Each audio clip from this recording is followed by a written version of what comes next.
Hello folks, Dying Light the Beast did just release a few days ago on the 18th of September, and despite having an absolute ton of games to get through just recently, I too have still found some time to catch up with my old friend Kyle Crane, and we have been having a blast so far. Just a few days ago, on the 22nd of September, we did receive our first update for Dying Light the Beast, which we will dive into very shortly, but we do also have some information regarding what we can expect for the Beast's future, how likely it is we get DLC, as well as some newly reported issues with the co-op. Now, to start us off with the hotfix itself, Techland announced on the 21st that they were aware of some issues with this statement right here. We are aware that you're experiencing issues with indoor rain and the disturbed day/night cycle, and fixing them is our top priority. We already have a fix prepared, but because this bug only appears in rare situations, it takes a lot of extra testing. We'll continue these tests over the weekend and most of Monday, and if no new occurrences of this issue appear, we'll release the hotfix to players right away on PC. This is our goal. If, however, we still spot any occurrences of the bug, we might need to go back, adjust the fix, and then retest it again. Thank you for your patience. We know these issues are frustrating to those who experience them, and we're doing everything we can to deliver a stable solution as soon as possible. And then, folks, the very next day, we received the hotfix with this announcement right here. Hotfix 1.2.1 for Dying Light the Beast just dropped on PC, so make sure to update your game. It will appear on consoles very soon. The fix addresses the issues with indoor rain and the disturbed day/night cycle. Once the hotfix is live on all platforms, the Apex car skin will be waiting in the in-game stash for all of you who pre-ordered the game or own it through the Dying Light 2 Ultimate Edition.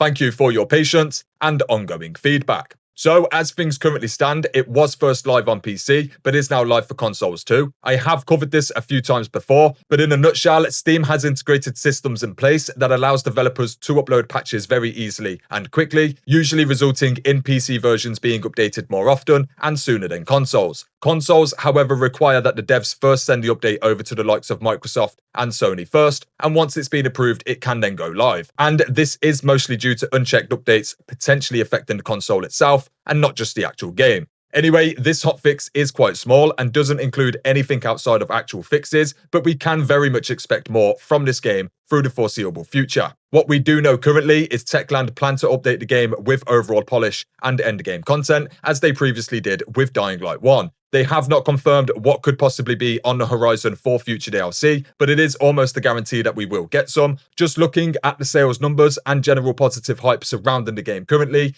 and taking into consideration how Dying Light 1 progressed, I'm not a betting man, but I'd put money on seeing some DLC for this game in the future.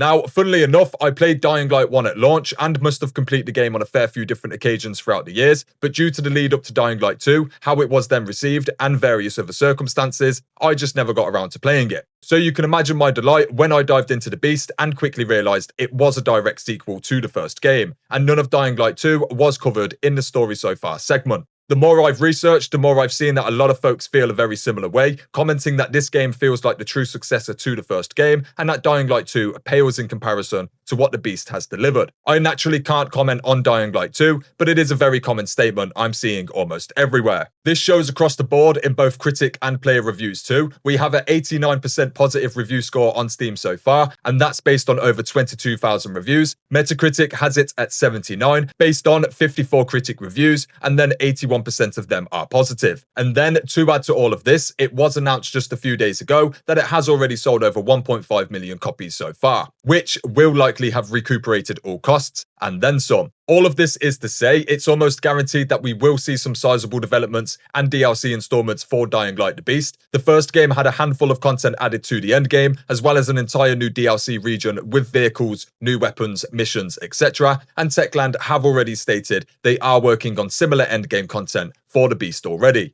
We've no idea what this could be currently, and I'd imagine it will be quite some time before we get any further updates. As it currently stands, the game is more than large enough and full of content to keep us busy for quite some time, especially given we have so many great games that have recently released, and some more on the way. Now, with all of that covered, we do have some very recent reports of co-op no longer working for many players since the recent update. Some players may have been affected by this prior to the update, however, it appears things have gotten worse since. On a very brief side note, co-op not working correctly for me and my friends is what stopped us from playing the first game altogether, and that was back when it first launched. We even tried again on and off for a couple of years, and not once would it connect some of us. Anyway, it would appear that now a similar issue is affecting the Beast. I unfortunately have lost a lot of my fellow soldiers to the age-old nemesis that is adulthood, so I can't comment about having these issues myself. However, one need only visit any forum that does discuss this game to see a few posts regarding co-op issues. On the official Dying Light Reddit page, there is a known issues post that also has a link to a mega thread containing tons of useful information for anyone having particular issues.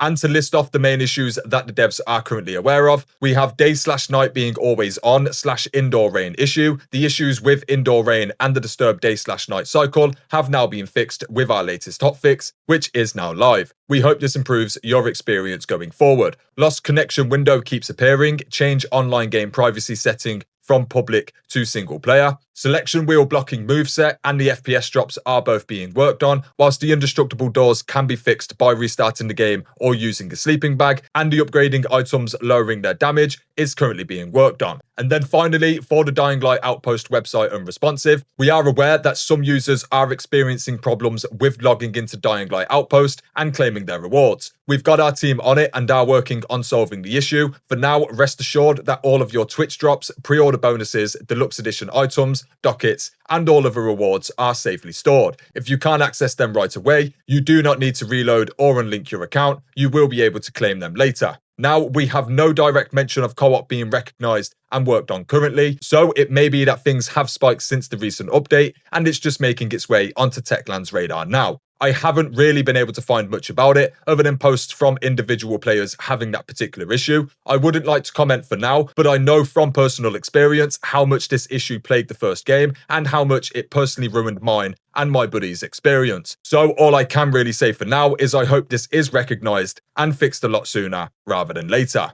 I will of course be keeping on top of it and covering it as we move forward, and that goes for basically any and all Dying Light the Beast developments from here on out. If you are new to the channel, then I've become somewhat of the main/only source of info for a handful of games like Kazan, Wu Chang, and Cronus The New Dawn, and just recently I have been branching out into many different titles, hence this video. So if you like what you see, you'll be pleased to know there is plenty more on the way. I've enjoyed playing the Beast a lot more than I thought I would, so I'm keen to make more videos just as soon as we have decent news to report on. As I said before, the original game was quite unique and enjoyable for its time. I've played a few similar experiences since, but was put off Dying Light 2 for a multitude of reasons, and post-release I kept seeing discussions on how the game had lost its charm. Naturally, I took some of this with me when going into the Beast, preparing myself for possible disappointment, and that has likely highlighted just how familiar and fun the game actually is. I've no doubt that this will go on to sell really well over the years, and I've no doubt we will get plenty more content in the foreseeable future. The final recap on events would be that Techland have announced they are working on overall polish and endgame content. Sales, popularity, and public opinion are all very good, and this all culminates into the very likely possibility of receiving plenty more down the road. However, for now, we can expect hotfixes and updates addressing bug fixes, quality of life, and performance for at least the next couple of months or so.